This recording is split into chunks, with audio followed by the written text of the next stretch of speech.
Diascofoot, le miroir du football de la diaspora congolaise.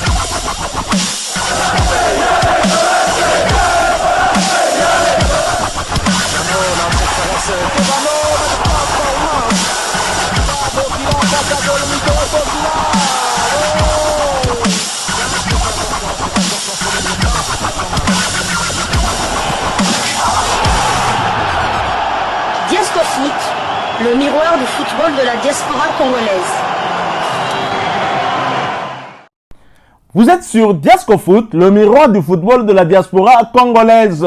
Diascofoot vous dit bonjour, tout le plaisir est pour nous de vous retrouver, mais surtout de savoir que vous êtes nombreux en train de suivre votre chaîne YouTube dédiée uniquement aux footballeurs de la diaspora congolaise. C'est l'heure de partager avec vous quelques news que nous avons pu récolter pour vous, des news concernant certains de nos internationaux ou des binationaux qui se sont illustrés dans leurs clubs respectifs. Et cela dans le cadre de cette troisième livraison sportive de ce lundi 23 septembre 2024, une livraison que nous débutons par la Belgique où l'on jouait la 8e journée de la Jupiler Pro League. Genk écrase Dender 4-0 et confirme sa place de leader. Ils viennent d'enchaîner une 6e victoire consécutive. Les buteurs de cette rencontre sont Tolu Arokodare à la 31e minute, Christopher Bonsouba à la 52e, Patrick Orozovski à la 76e et Hyun Yu-hong à la 83e minute de jeu. Après 8 journées, le Racing Club est leader avec 19 points. Il compte 6 victoires, un nul, une défaite. Ils ont marqué 18 buts et en ont encaissé 8. Joris Kaim était bien évidemment titulaire pour la 8e fois cette saison. Lors de cette rencontre, il a réussi 80 passes sur 85. Son temps de jeu cette saison est de 760 minutes sur les 775 de son équipe. Prochain rendez-vous, Genk recevra Malines le samedi 28 avril. Toujours en Belgique où Deverley et Courtrai n'ont pas su se départager. Score final, 1 but partout. Dion Denève, 56e minute pour Courtrai et Conan Ndri à la 62e en faveur des Louvanistes ont inscrit les 2 buts de la rencontre autour de la 62e minute de jeu. Au classement, ce résultat ne réjouit aucune des deux équipes qui demeurent dans la zone dangereuse. Louvain est 11e avec 11 points en 8 matchs et seulement 2 victoires pour 5 nuls. Courtrai, qui compte autant de succès, n'a toutefois obtenu que 2 partages et figure à la 14e place avec 8 unités. Courtrai a fait sauter le verrou peu avant l'heure de jeu. Denève récupère un ballon mal dégagé par la défense louvaniste. Il a arpenté la limite du rectangle avant de décocher une frappe qui a été déviée par Ominami et a pris Leysens à contre-pied à la 57e minute de jeu. La réaction d'OHL n'a pas tardé. C'est aussi suite à une relance approximative que Verstraete a pu rentrer dans la surface et offrir un ballon en retrait. Ndri est venu couper la trajectoire au point de pénalty entre 3 joueurs de Courtraisiens trop attentistes. Il a fusillé un Gunnarsson impuissant. En fin de rencontre, OHL a tenté de faire la différence tandis que Courtrai jouait en contre, mais le score n'a plus évolué. Les deux équipes auront donc 2 déplacements difficiles la semaine prochaine puisque Louvain se rendra à la Gantoise, 3e avec 13 points, et que Courtrai visitera une Union Saint-Gilloise en quête de souffle, 12e avec 10 points. William Balikuch avait débuté sur le banc avant de faire son entrée au jeu à la 69e minute de jeu. Son temps de jeu cette saison est de 352 minutes sur les 766 de son équipe. Il a joué 7 matchs sur 8 et il a marqué 1 but.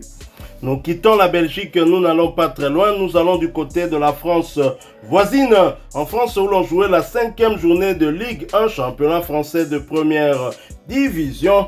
Après 4 journées sans la moindre victoire, Montpellier voit quand même le bout du tunnel avec une première titularisation pour le gardien international congolais Dimitri Berthaud. Victoire 3-2 sur l'AJ Auxerre. Et le média montpellierin MHSCfoot.com dans un article nous donne le film de cette victoire arrachée au bout du bout. Dans un article intitulé MHC 3-2 AJ Auxerre, la victoire au bout de la folie. Je vais donc vous lire cet article article. Ce dimanche, le MHSC a décroché sa première victoire de la saison en battant l'AJ Auxerre sur le score de 3-2. Autour du match, se libérer avec un premier succès.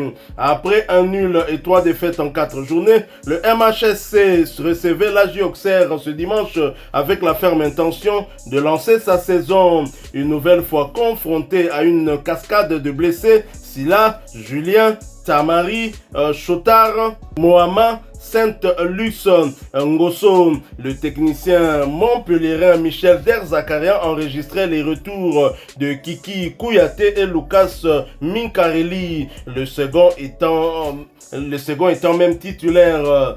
Autre choix fort, les titularisations de Dimitri Berthaud et Yanis Issoufou et la première présence de Birama Touré sur la feuille du match. Côté auxerrois, défense à 5 au menu pour une équipe qui avait elle aussi besoin de se rassurer. Concernant les animations, Joris Chotard a reçu son trophée de joueur du mois d'août. MHSC by French Retro. Enfin, le coup d'envoi fictif de la rencontre a été donné par John Utaka, double buteur lors du match du titre contre Auxerre en 2012, et Bernard Maillot qui a joué le premier match de l'histoire du club en première division face à Auxerre en 1981, ainsi que par Loïc Soubeyrand, fondateur de Suil, sponsor principal de l'équipe professionnelle masculine.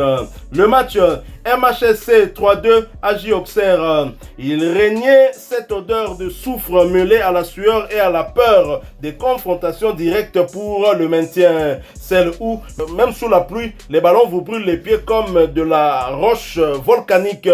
Mais si Nordin plaçait une tête à côté, 16e, le centre de Over trouvait Traoré qui ouvrait le score 0-1, 19e. L'AJ a frappé le premier et la claque était très rude pour le MHSC.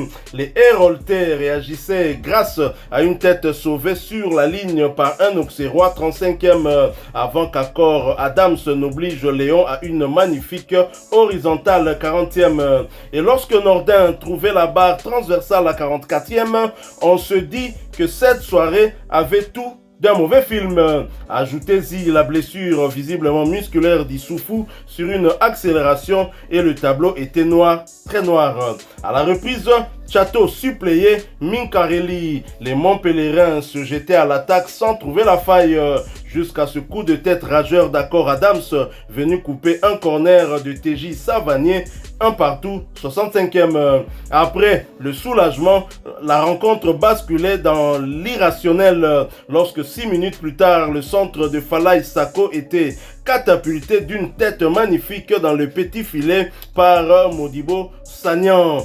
2-1, 71e. L'ascenseur émotionnel était aussi intense et justif que glacial, puisque dans la minute suivante, Onaïou égalisait sur une mésentente inattendue. 2 buts partout, 72e. Mais que le sort voulait-il à ce MHSC, certes perfectible, mais si diminué et pourtant combatif?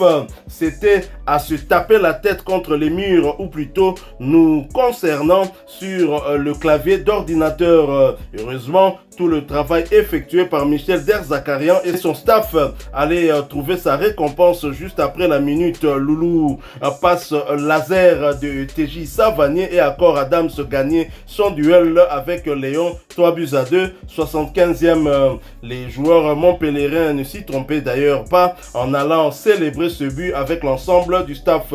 La suite ressemble à l'entame de cet article. Peur, sueur, mais un ultime cri de soulagement cette fois à la 96e minute lorsque M. Ben El Hadji libérait tout un stade et officialisait la première victoire de la saison montpelliéraine. Tout n'est pas parfait, mais ça part là, allez, la paillade. Donc voilà, première victoire pour Montpellier après 4 journées dans la disette. Et cela grâce quand même au portier congolais Dimitri Berthaud qui a été titularisé pour la première fois. Un choix fort renfort du staff technique montpellierien avec Michel Darzakarian qui a mis le compte de côté, qui avait encaissé 13 buts. Hein. Peut-être qu'il a senti qu'il était un peu touché dans son moral, mais Dimitri Berthaud a suppléé, même s'il a encaissé 2 buts. C'était dans un match âprement disputé. D'ailleurs, vous l'avez compris, le gardien international congolais était titulaire. Il a d'ailleurs disputé l'intégralité de cette rencontre et c'était une première titularisation pour lui, première victoire aussi pour Montpellier de la saison. Dimitri Berthaud veut toujours entrer dans l'histoire avec ce club décidément. Voici par ailleurs les statistiques du gardien international congolais pendant toute la rencontre. Il a réussi 3 arrêts qui ont permis à son équipe de ne pas encaisser plus de 2 buts. Dimitri Berthaud voit donc son temps de jeu porté à 96 minutes sur les 484 minutes possibles. Il a donc participé à ce tout premier match sur les 5 matchs avec son club. Après ce premier succès, Montpellier est 15e de Ligue 1 avec 4 points, 1 victoire, 1 nul et 3 défaites, 5 buts inscrits contre 15 encaissés. Prochain rendez-vous pour Montpellier, ce sera pour le compte de la 6e journée du même championnat et un déplacement périlleux du côté de la Principauté pour y affronter l'AS Monaco le samedi 28 septembre 2024 sous le coup de 20h de Kinshasa, 21h heure de Goma à l'est de la République démocratique du Congo. Dimitri Berthaud alingi pe kotika tante na Lionel Passinta. Tout à fait. Donc, premier match de la saison, première victoire pour son équipe à la 5e journée. Donc, il porte chance. Donc, Dimitri Berthaud sort de 3 matchs successifs avec victoire, bien qu'il ait encaissé 2 buts. Mais c'est une victoire qui fera beaucoup de bien au moral.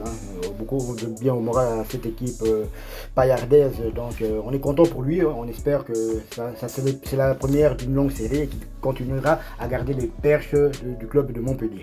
Et ça est bien évidemment, c'est une très bonne nouvelle pour la tanière aussi, parce qu'à un moment, au niveau du staff technique des Léopards, on pouvait avoir des doutes, étant donné que Dimitri Berthaud n'a toujours pas de temps de jeu, alors que Lionel Passinta a désormais du temps de jeu. Que dire de Timothy Fayulu, qui est celui qui a le plus de temps de jeu que les 2 autres gardiens de but internationaux congolais. Mais avec cette rencontre-là, je pense que le prochain, il sera peut-être encore dans les perches de cette équipe montpelliéraine, même si ce sera lors d'un déplacement difficile du côté de l'AS Monaco, qui avait battu dernièrement le FC Barcelone. C'est vrai, avec un carton rouge du côté des Barcelonais, ça sera compliqué, mais je pense que Dimitri Berthaud est aussi un gardien des défis. Il aime des défis, mais en tout cas, c'est une très très bonne nouvelle pour la tanière. On est content que tous nos 3 gardiens grappillent quand même du temps de jeu. Voilà, nous sommes arrivés à la fin de cette 3e livraison sportive de ce lundi 23 septembre 2024. Si vous l'avez aimé, laissez-nous un maximum de j'aime. Merci de partager avec nous en commentaire votre point de vue. Abonnez-vous sur cette chaîne Diasco Foot parce que nous sommes le miroir du football de la diaspora congolaise. N'oubliez pas d'activer la petite cloche de notification histoire de ne plus rien manquer des prochains sujets que nous allons vous proposer. Encore une fois, merci à vous, avec espoir de vous retrouver bientôt dans un autre sujet d'actualité. En attendant, portez-vous bien. Diasco Foot vous dit au revoir.